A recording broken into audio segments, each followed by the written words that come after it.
Hello বন্ধুরা, সবাই কেমন আছো? তো সকাল থেকে একদম টাইম পাইনি। আজকে সানডে, যেহেতু বাড়িতে অনেক কাজ, তো একটা দুটোই পোস্ট করতে পেরেছি।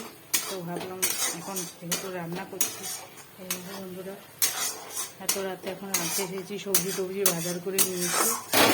তো বরের কী বলে ইচ্ছে হলো সোয়াবিনের ঝোল। আজকে যেহেতু আমাদের অম্বাবতী, তো সকালে মাছ করেছিলাম, মাংস টাংস আজকে হয়নি কিছুই।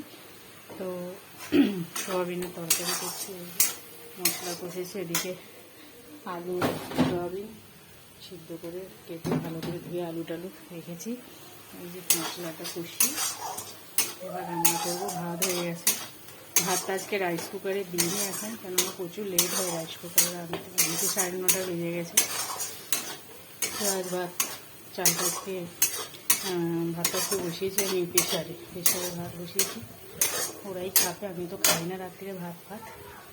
তো চলো বন্ধু, কাল দুপুরে 1 পিস মাছের ঝোল ছিল আছে, ওটা দিয়েই রাত্রিরে হয়ে যাবে। আবার সকালে আবার ডিউটি, স্কুল, অফিস সব শুরু। চলো বন্ধুরা, সবাই ভালো থেকো, গুড নাইট সবাইকে, টাটা।